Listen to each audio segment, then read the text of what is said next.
అందరికీ నమస్కారం. This is doctor RP Sudha. Welcome to my channel. ఇప్పుడు మనం మాట్లాడుకోబోయేది మీ ముందుకు నేను వచ్చింది కూడాను పక్ష ఫలితాలు చెప్పుకోవడానికి అనమాట. అంటే ఏంటంటే మనకి జూన్ 15th నుంచి జూన్ 30th వరకు ఎలా ఉందో ద్వాదశ రాశుల వాళ్ళకి ఎలా ఉందో చూడబోతున్నాము. అంతకన్నా ముందు మనం ఎప్పుడు మాట్లాడుకునేటట్టు గోచార రీత్యా అంటే అందరికీ తెలిసిన విషయం 9 ప్లానెట్స్ ఉన్నాయి, అలాగే 12 రాసులు భావాలు ఉన్నాయి కదా. సో ఈ 9 ప్లానెట్స్ ఎక్కడున్నాయో చూస్తాము. కానీ చంద్రుడు ఏంటంటే 2 రోజులకు ఒకసారి మూవ్ అవుతూ ఉంటారు. సో బేసిక్గా ఏంటంటే మిగతా 8 ప్లానెట్స్ ఎక్కడున్నాయో చూసి దాన్ని బట్టి మన రాశి ఫలితాలు అనేది మాట్లాడుకోవడం జరుగుతుంది. అందరికన్నా ముందు మనం మాట్లాడుకోవాల్సిందంటే శని మహారాజు. శని మనకి తెలుసు మొన్న మార్చిలోనే మూవ్ అయ్యారు తేట్లోకి మీనానికి. అలాగే ప్రస్తుతం వీనస్ అంటే శుక్రుడేమో మనకి మేషంలో ఉన్నారు. ఆయనేమో 29th జూన్కి వృషభానికి వెళ్తున్నారు. అలాగే మనం చూసాము అంటే మెర్కురీ అంటే బుధుడు ప్రస్తుతం ఏంటంటే మనకి జెమిని అంటే మిథునంలో ఉన్నారు. 22nd జూన్కేమో ఆయన కర్కాటకానికి వెళ్తున్నారు అనమాట. అలాగే మనం చూసాము అంటే సన్ మూమెంట్ కూడా మనకి 15th అవుతుంది, జూన్ 15th మిథునానికి వస్తున్నారు. అలాగే జూపిటర్ అన్నిటికన్నా బెస్ట్ గ్రహం అని చెప్తూ ఉంటాము, బెనిఫిట్ గ్రహం అని చెప్తూ ఉంటాము. వాళ్ళంత బ్లెస్సింగ్స్ ఇచ్చే గ్రహం అంటే ఏంటంటే అంత పాజిటివ్గా చేసే ఒక గ్రహం అని చెప్పుకునేది ఏంటంటే గురు గ్రహం. ఆయన కూడా మిథునంలోనే ఉన్నారనమాట. మళ్ళీ ఇంకా చూసాము అంటే రాహు కేతువులు చూసుకోవాలి. రాహు ఏమో మనకి కుంభంలో ఉన్నారు, కేతు ఏమో మనకేమో సింహంలో ఉన్నారనమాట. ఇవి గ్రహస్థితులు. అండ్ ఆల్సో మనం ఏంటంటే మనం ఎప్పుడులాగే మనం నెల ఫలితాలు చెప్పుకోవడం అనేది కూడా జరిగింది. కానీ ఇది towards end of this month మనం చెప్పుకుంటున్నాం. జనరల్గా పరిహారాలు చేయాలి అంటే ఎప్పుడు చెప్పినట్టే మనం శక్తి పూజలు చేసే వాళ్ళకి కంటిన్యూ చేయండి. అలాగే ఏంటంటే గ్రహ పూజలు చేసే వాళ్ళకి ఈచ్ గ్రహానికి పూజలు చేయొచ్చు అనమాట. అంటే జపాలు కూడా చేసుకోవచ్చు. ఇంకోటి ఏంటంటే మనకి మార్స్ ముఖ్యమైన ఒక గ్రహం. అంటే ఏంటి దాంపత్య జీవితానికి మనం చెప్పుకుంటాము, అలాగే సత్సంబంధాలకి, అలాగే ఏంటంటే ముందుకు సాగడానికి మనం చెప్పుకుంటూ ఉంటాం. ఆ గ్రహం నీచ స్థితి నుంచి ఇప్పుడు ప్రస్తుతం ఏమో సింహానికి వచ్చి ఉన్నారనమాట. ఈ 15 రోజులు అంటే ఏంటంటే ఇంకో నెలన్నర వరకు అవి ఉంటూ ఉంటాయి ఇక్కడ సింహంలో. నెలన్నర అని కాదు, నెలన్నర అని చెప్పచ్చు అనమాట. సో ఇవి గ్రహస్థితులు. జనరల్ పరిహారాలు అయితే మనం నవగ్రహ స్తోత్రాలు చదువుకోవడం మంచిది. అలాగే రాహుకేతు పూజలు చేసుకోవడం మంచిది అనమాట. అంటే ఎక్కడైనా చేసుకోవచ్చు. అందరూ ఏంటంటే డౌట్ అడుగుతూ ఉంటారు కాళహస్తిలోనే చేసుకోవాలా అని. మీరు వెళ్ళి చేసుకోగలిగితే తప్పక చేసుకోండి, లేకపోతే ఇక్కడ పక్కన గుడిలో కూడా మనం చేసుకోవచ్చు అనమాట. నేను ఇందాక చెప్పినట్టు శక్తి పూజలు చేసే వాళ్ళకి అన్ని శుభాలే జరుగుతాయి కనుక శక్తి పూజలు కొనసాగండి. అలాగే గురు పూజలు చేయడం కూడా చాలా మంచిదన్నమాట. ఇప్పుడు ఏవేవి రాసుల వరకు అంటే ద్వాదశ రాసుల వారికి ఏవే రాసుల వాళ్ళకి ఎలా ఉందో చూడబోతున్నాం అనమాట. మనం ఇప్పుడు మాట్లాడుకోబోయేది సింహరాశి వాళ్ళ గురించి. సింహాల్లో మనకి తెలుసు మార్స్ అని కేతు ఉన్నారు. కొంతవరకు వీళ్ళకి ఏంటంటే భాగ్యం డెవలప్ అయి ఉంటుంది. అంటే ఏంటంటే ఆపర్చునిటీస్ వస్తాయి కానీ వాళ్ళు తీసుకోలేకపోతారు. ఏదో ఒక ప్రాబ్లం అనేది వచ్చే ఛాన్సెస్ ఎక్కువ కనిపిస్తున్నాయి, అంటే అడ్డంగాలు ఎక్కువ కనిపిస్తున్నాయి అనమాట. అలాగే అష్టమ శని కూడా ఉంది వీళ్ళకి. కానీ 7th హౌస్లో రాహు ఉన్నాడు కనుక ఆన్లైన్ బిజినెస్ చేసేవాళ్ళు, అలాగే ఆన్లైన్లో ఎక్కువ అంటే ఏంటి పార్ట్నర్షిప్ బిజినెస్ చేసేవాళ్ళకి కానీ, ఫారిన్ వాళ్ళతోటి పార్ట్నర్షిప్ బిజినెస్ చేసేవాళ్ళకి కానీ, ఫారినర్స్ తోటి టచ్ ఉన్న వాళ్ళకి కానీ, అలాగే కమిషన్ బిజినెస్ చేసే వాళ్ళకి కానీ తప్పక చాలా బాగుంటుంది వీళ్ళకి. అండ్ ఆల్సో మనం చూసాము అంటే 11th మనకి జూపిటర్ ఉన్నాడు కనుక తప్పక వీళ్ళకి లాభం అనేది చేకూరుతుంది. కానీ ఈ 15 రోజులు కొంతవరకు హెల్త్ మీద ధ్యాస పెట్టడం, అలాగే ఇంట్లో పరిస్థితి మీద ధ్యాస పెట్టడం అనేది మంచిది. ఈగో క్లాషెస్ అనేది ఉండకూడదు. అలాగే కొంతవరకు కోపతాపాలు తగ్గించుకోవడం, ముక్కు మీద కోపం ఉండడం అనేది మంచిది కాదు. కేతు కూడానే ఉన్నారు కనుక తప్పక స్పిరిచువాలిటీ అనేది డెవలప్ అవుతుంది.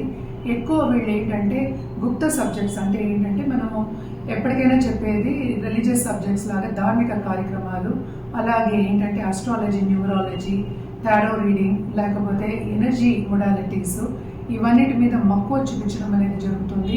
ఆ దిశగా జరగడం అనేది అంటే ముందుకు సాగడం అనేది జరుగుతుంది. అండ్ ఆల్సో మనం చూసాము అంటే తప్పక నేర్చుకుంటారు, ఎక్కువ చూపిస్తారనమాట, ఇంట్రెస్ట్ చూపిస్తారనమాట. అలాగే ఇన్వెస్టర్స్ కానీ ఇన్వెస్ట్మెంట్ రంగంలో ఉన్న వాళ్ళకి కానీ సడన్గా డబ్బు వచ్చే సూచనలు కనిపిస్తున్నాయి. స్టాక్ మార్కెట్ ట్రేడింగ్లో మాత్రం కొంతవరకు జాగ్రత్తగా ఉండండి. ఎందుకంటే లాసెస్ అయ్యే ఛాన్సెస్ కూడా మనకు కనిపిస్తున్నాయి. ఎంత మనకి జూపిటర్ 11th ఉన్నప్పటికీను కొంతవరకు లాసెస్ అయ్యే ఛాన్సెస్, నోషనల్ లాసెస్ అయ్యే ఛాన్సెస్ ఎక్కువ కనిపిస్తున్నాయి. తప్పక వీళ్ళకి ఏంటంటే 7th లార్డ్ 8th పడ్డాడు కనుక మనకి కోర్ట్ కేసెస్ కానీ, లేకపోతే ల్యాండ్ డీలింగ్స్లో ఉన్న వాళ్ళకి కానీ, లేకపోతే లాయర్స్ కానీ, ఇలాంటి వాళ్ళు ఇందులో ఉన్న వాళ్ళకి తప్పక కొంతవరకు ప్రాబ్లమ్స్ వచ్చే ఛాన్సెస్ ఉన్నాయన్నమాట. ఈ రాశికి అధిపతి ఏమో ప్రస్తుతం 11th ఉన్నారు, అంటే 11వ ఉన్నారు, మెర్క్యూరీతో పాటు ఉన్నారు, జూపిటర్తో పాటు ఉన్నారు కనుక సో తప్పక వీళ్ళకి లాభం అనేది చేకూరుతుంది. కానీ అలాగే కూడా కేతు ఉన్నారు కనుక లాభాల్లో కూడా ఏంటంటే మిశ్రమ ఫలితాలే మనకి ఘోషిస్తున్నాయి. ఎస్పెషలీ సింహరాశి వాళ్ళకి వీళ్ళు ఎందులో జాగ్రత్త పడాలి అంటే తప్పక వీళ్ళు హెల్త్ విషయం జాగ్రత్త పడడం అనేది మంచిది. ఎందుకంటే 7th రాహు ఉన్నాడు, అలాగే కూడా కేతు ఉన్నాడు. సో తప్పక వీళ్ళు హెల్త్ విషయంలో జాగ్రత్త పడటం, అలాగే ఏంటంటే పర్సనల్ డెవలప్మెంట్ మీద ధ్యాస పెట్టడం ఎక్కువ మంచిదన్నమాట.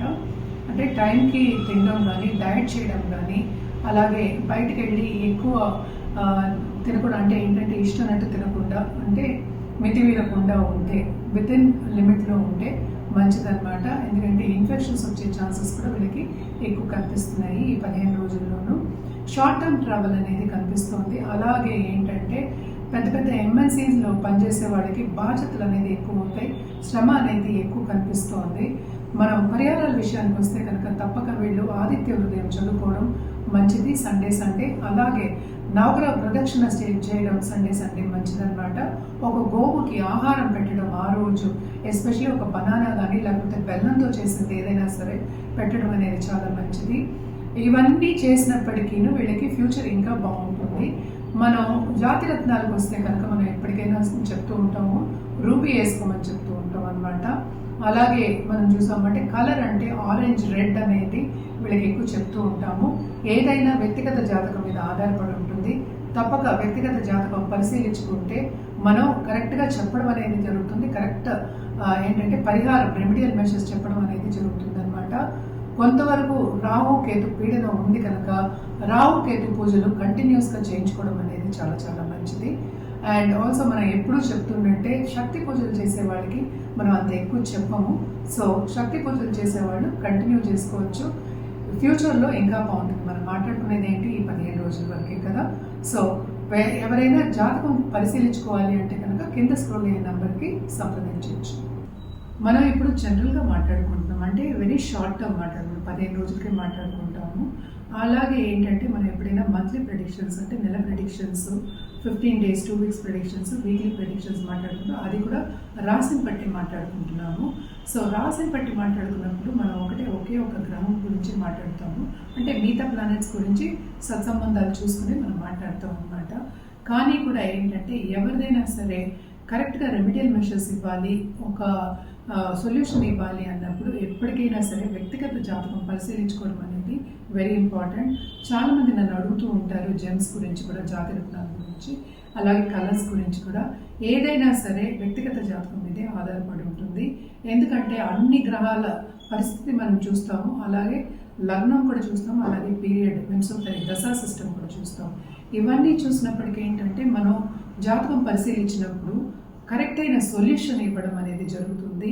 అలాగే ఫ్యూచర్లో కూడా, అంటే లాంగ్ టర్మ్గా మీరు ఫ్యూచర్లో కూడా మీరు అనుకునే గోల్స్ కానీ, మీరు ఏదైనా సాధించాలనుకున్నవని అన్నీ కూడాను మనం డిస్కస్ చేయడము జరుగుతుంది, సొల్యూషన్ ఇవ్వడం కూడా జరుగుతుంది అనమాట.